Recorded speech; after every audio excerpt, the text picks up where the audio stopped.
अभी भी बहुत सारे लोग क्लेम ये करते हैं कि कहीं ना कुछ ट्वीकिंग हो जाएगी एशिया कप से पहले, आपको लगता है ऐसा? तो देखिए कर ले क्या हो जाएगा, बोले ये रोज़ाना की बहस है ना। पाकिस्तान मैं उठता हूँ, मेरे ख्याल के मुताबिक मेरी मर्ज़ी की पाकिस्तान की टीम होनी चाहिए। कोई और शख्स है वो अगर ताकतवर है तो वो उसका ये ख्याल होगा कि उसकी मर्ज़ी की होनी चाहिए। तो मर्ज़ी की नहीं होनी चाहिए, मेरिट पे होनी चाहिए।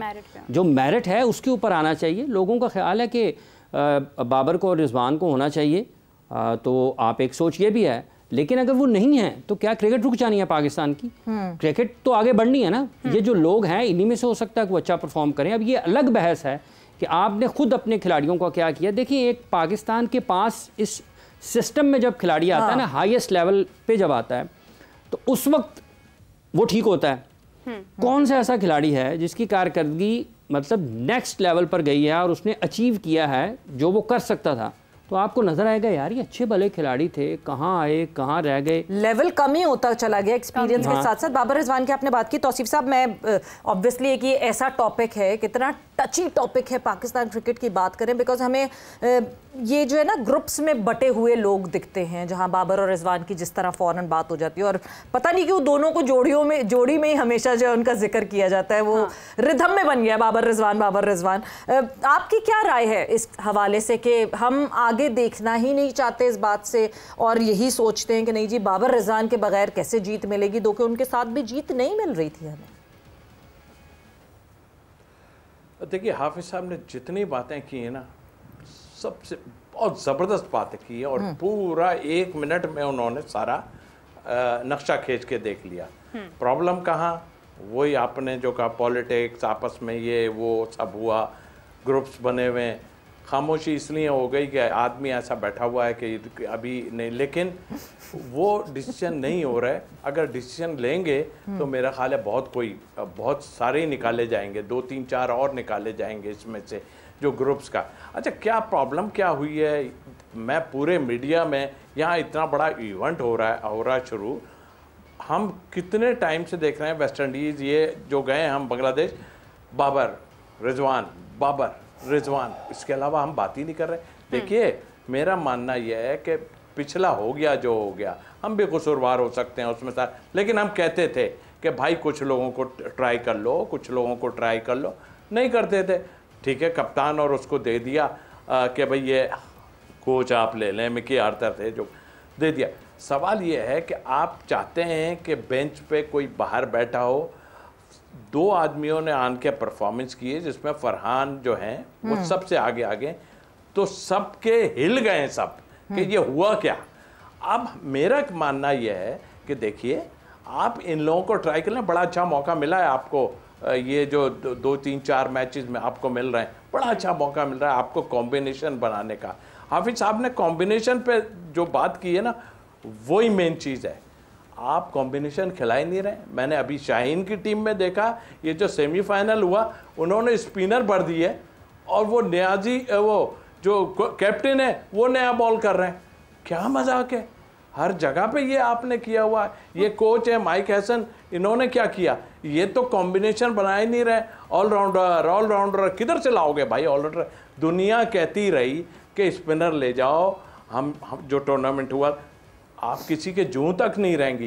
अब क्या है, आप ले तो जा रहे हो स्पिनर। मुझे देखिए इसमें इस टीम में मुझे कोई बहुत बड़ी बुराई नहीं लग रही। ठीक है, वो 2 आदमियों की तो डिस्कस ही अभी करना बेकार होना चाहिए, इसलिए कि इन लोगों को आप जानते हैं। मेरा मानना ये है कि ये सब जितने फर्स्ट क्लास प्लेयर खेल रहे हैं या जो भी हैं, इनको आप मौके दें ताकि इनके चहीते लोग भी ना कुछ करें। और इन पर बड़ा डिपेंड करता है कि भाई आप परफॉर्म करो, आप किन की जगह लेना जा रहे हो।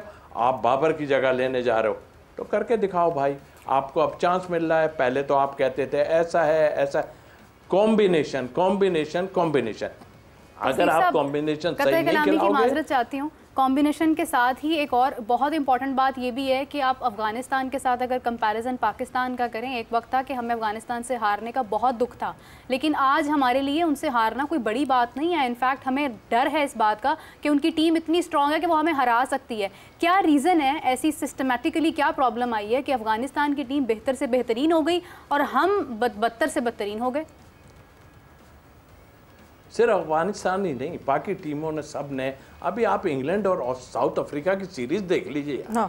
मैक्सवेल, यानी एंड में हमारे यहाँ तो पीछे से पता नहीं कौन कौन से अल्फाज निकल रहे होते हैं। वो जिस तरह एक मैच बचा के लेके गया है, वो 1 रन ले ही नहीं रहा था। हम कह रहे थे यार रन क्यों नहीं ले रहा है, 1 रन ले, आगे से वो जो स्पिनर है उनका वो भी 1 रन ले लेगा, उसने रन ही नहीं ले रहा। सब परेशान, उनके यहाँ सारी ठंडा पड़े थे, क्योंकि उन्होंने अपने बाजू में ले रखा था। उसने कहा मैं जिता के छोड़ूंगा। एक मैच नहीं, कितने, वो डेविड है उनका जो नया प्लेयर आया, आप देखो तो वो क्या खेल रहे हैं।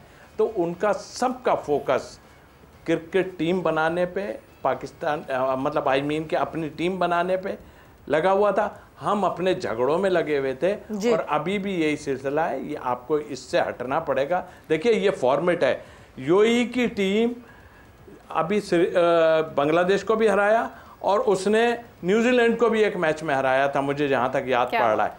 तो अब ये फॉर्मेट जो है ना, ये किसी को भी कुछ कर सकता है। तो हमें तो बहुत संभल के खेलना पड़ेगा और अच्छा कॉम्बिनेशन बनाना पड़ेगा। और यूएई के कोच ने तो पहले ही कह दिया है कि हम तो ये एबिलिटी रखते हैं कि हम बड़ी टीम्स को हरा सकते हैं। और इस एबिलिटी की जहाँ हम बात करते हैं, हाफिज़, एक different kind of ability Afghanistan की टीम में भी है, क्योंकि हमारे यहाँ ये रोना गाना बहुत होता है, सिस्टम नहीं है, अनस्टेबल है सिस्टम, ये मसला है, वो मसला है। जितने मसाइल से अफगानिस्तान क्रिकेट गुजरी है, जितने मसाइल से, अब तो चलें यंगर टीम, यंगर लड़के दिखते हैं आपको, मगर जिस तरह सीनियर जिम्मेदारी लेते हैं, जिस तरह आपको राशिद, नबी ये जिम्मेदारी लेते हुए दिखे over the period of time और टीम डेवलप करते हुए दिखे, हमारे यहाँ कहाँ है वो सीनियर्स? बिल्कुल सही। देखिए बात यह है कि जैसे अभी बाबर और रिजवान का आपने ज़िक्र किया है, और जैसे तौसीफ भाई ने दुनिया के दीगर ममालिक का ज़िक्र किया है, ये क्रिकेट एक प्रोसेस का नाम है। ये ऐसा नहीं है कि आप को कोई बाज़ार जाएं, कोई गोली मिल जाएगी, आपको कोई साशे में कोई चीज़ मिल जाएगी, या आपको कोई एनर्जी ड्रिंक मिलेगा तो आप क्रिकेटर बन जाएंगे। ये मरहलावार चीज़ें आती हैं। सब लोग बात करते हैं ना, गेम अवेयरनेस नहीं है जी, ये इनमें मेंटली टफ नहीं है जी। बंदा खुदा लोगों को ये बताएं कि गेम अवेयरनेस क्यों नहीं है, मेंटली टफ क्यों नहीं है, क्योंकि वो उस प्रोसेस से नहीं गुजरे हैं। आज जावेद मियादाद कि वो 93-4 में पाकिस्तान गया था साउथ अफ्रीका, और एंड 80s में पाकिस्तान गया था ऑस्ट्रेलिया जी। उस दौर में जो सईद अनवर ने वहाँ पर बैटिंग की, और उसके बाद 93-4 में जो बैटिंग की अगेंस्ट एलन डोनाल्ड 100 किया उन्होंने, उसकी साउथ अफ्रीका की, वो फास्ट बॉलिंग उठा के देखें कि क्या फास्ट बॉलिंग थी, और जिस तरीके से उन्होंने शॉट्स बना के खेले ना। तो ये जो पाकिस्तान में जितने भी लोग बात करते हैं ना मॉडर्न डे क्रिकेट, उनको ये सईद अनवर की और जावेद मियादाद की 2 मिसालें ज़रूर सामने रखनी चाहिए कि जब आपके पास शॉट्स होते हैं तो आप उनको खेलते हैं, और उनके पीछे कितने बरसों की क्रिकेट है। आप उस दौर की क्रिकेट की बात करें, मतलब कराची में बैठे हैं, अमीन लाखानी जैसा खिलाड़ी पाकिस्तान नहीं खेला, ठीक है। अगर आज के दौर में होता ना तो उसके जगह जगह पे, हर जगह पे मतलब ब्रांड ही बन जाता उसके नाम से। ऐसे बहुत सारे खिलाड़ी हैं जो पाकिस्तान नहीं खेलते। इंडिया के खिलाफ डबल हैट्रिक भी की थी, डबल हैट्रिक, ठीक है। तो आज के दौर में अगर वो क्रिकेटर होते तो आप तसव्वुर करें कि क्या होता, लेकिन उसके पीछे था एक प्रोसेस, ठीक है। आप मरहलावार ऊपर आते थे, आप मुख्तलिफ जगह पर खेलते थे, आप मेंटली टफ होते हैं खेल के। ये तकरीरों से मेंटली टफ कोई नहीं होता, ये एक खबत है लोगों में, ये गलत फहमी है कि तकरीरों से मैं उसको अपना बातें बताऊंगा। तो हमारे यहाँ जो मरहलावार आ रहे थे वो कहाँ गए? जो मरहलावार आते हुए खत्म कर दिए ना। नज़ीर खो जाते हैं कहीं, अचानक से आते हैं जाते हैं। सऊद उस प्रोसेस से, ये जो मरहलावार खिलाड़ी हमारे आते हैं वो कहाँ गायब हो जाते हैं? देखें बात ये है कि सबसे पहली बात ये है कि मराहिल ही ख़त्म कर दिए हैं। कहाँ खेले हैं सुफियान मुकीम, कितना खेले हैं? कहाँ खेले हैं हसन नवाज, कितना खेले हैं? कहाँ खेले हैं आपके दूसरे ये अबरार, और कितना खेले हैं सलमान, ठीक है मिर्जा, आप ये सलमान मिर्जा। तो ये मराहिल, ये जब खिलाड़ी चालाक होते हैं ना, और खिलाड़ी जब फंसाते हैं मुखालिफ को, वो खेल के सीखते हैं। वो नहीं है कि मैंने बताया और उसने सीख लिया। इसलिए ये मसला पाकिस्तान क्रिकेट का ये है कि आपकी जो चीज़ें हटी हुई हैं, और पाकिस्तान क्रिकेट बोर्ड नहीं चाहता उसको ठीक करना। ये स्कूल के ट्रायल्स लेने चल पड़े, और बंदा खुदा आपका क्या काम है स्कूल के ट्रायल्स का? हाफिज़ साहब, मैं कतई कलामी की माजरत चाहती हूँ, ये जो मराहिल हैं जो इनके अंदर मौजूद हैं, वो क्या कर रहे हैं, उनको क्यों नहीं मौके मिल रहे हैं? फिर आप देखें कि अगर हम उस्मान सलाहुद्दीन की बात करें, इतने रन्स बनाए, इतनी मेहनतें की, क्या फ़ायदा, कहाँ नजर आए?